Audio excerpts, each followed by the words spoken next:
A bid to exterminate us. Tigrayans recount massacre by Eritrean troops at Dengalat Maryam Monastery. By AFP. It was well before noon, yet Bayanesh Teka-eo Hans's house had already been buzzing for hours.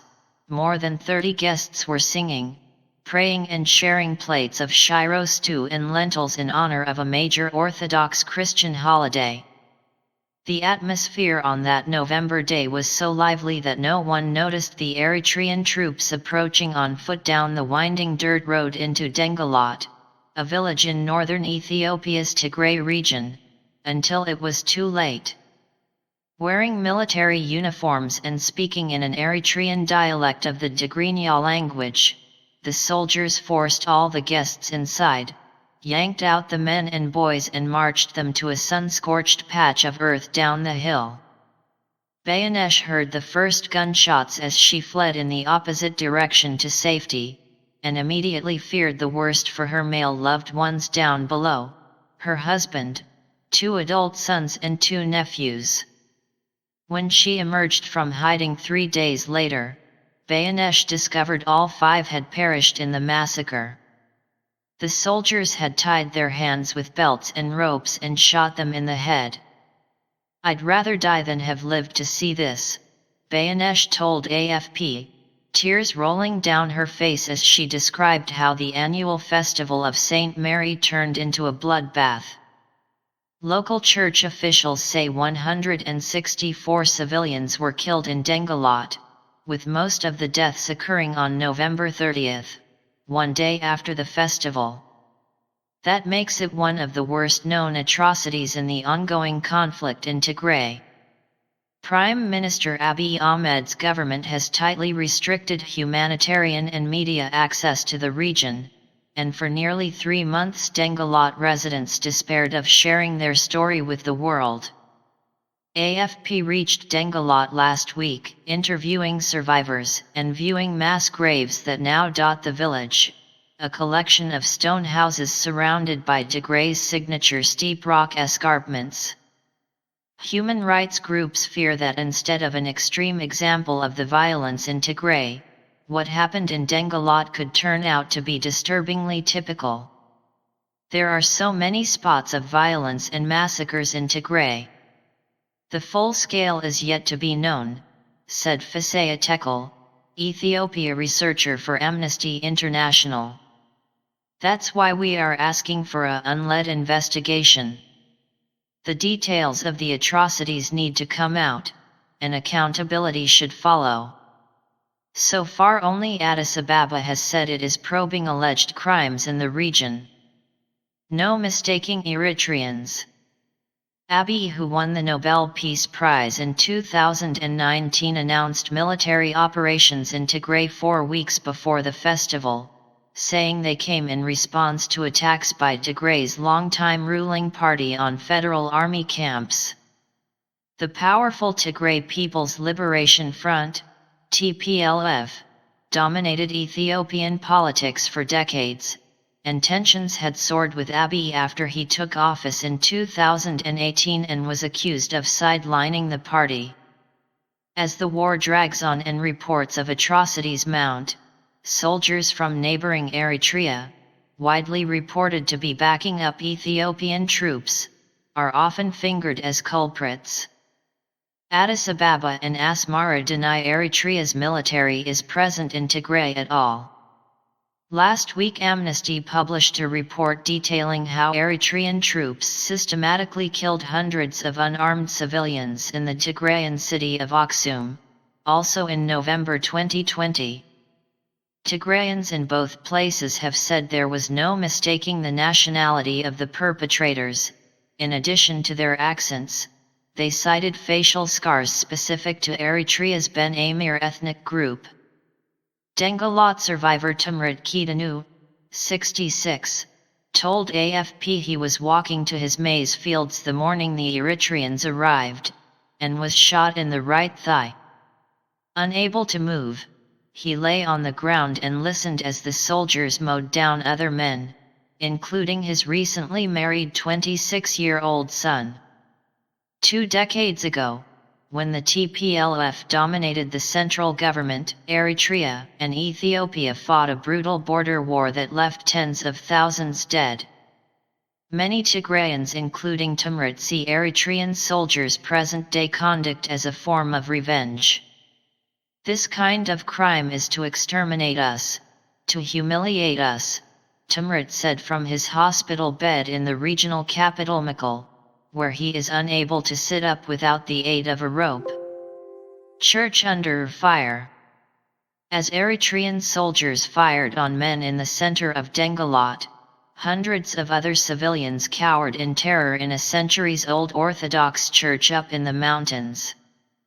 The soldiers soon warned, though, that the church would be shelled if the men didn't walk out and surrender. Some tried to flee higher into the mountains, but Eritrean soldiers shot them dead before they could get very far. Maryam, 30, who requested his name be changed for fear of reprisals, was among the few who turned himself over to the Eritreans. He was tasked with helping to bury the dead, transporting the bodies, their heads blasted open by bullets, on a makeshift stretcher to mass grave sites. Standing before one of the sites, situated behind a cluster of cacti, Maryam scoffed at officials' claims that the conflict has involved minimal civilian harm. "What you see in front of you proves that is a lie," he said. "You need to speak." Denggalat residents have had few chances to tell the story of the massacre. After the Eritrean soldiers left, Maryam and other Denggalat residents painted some of the stones marking the mass graves a bright sky blue. "We thought that way maybe a satellite could see them," Maryam said. When a team of AFP journalists arrived in the village, dozens of men and women rushed out, some clutching framed photographs of their dead relatives. As women wept and pounded the ground, some crying out the names of their dead sons, men sobbed into scarves pulled over their faces. Kasu Gabriawat, a priest at the Orthodox Church in Denggalat, bemoaned the fact that not even Ethiopia's Orthodox leaders were denouncing the killings, to say nothing of the federal government. "When people are dying and they are saying nothing, that's a sign that they fear for their lives," Kasu said, referring to the church leadership. "But as the Bible tells us, if you see something bad happening to people, you need to pray, but you also need to speak."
ጽድቅን ባልሰ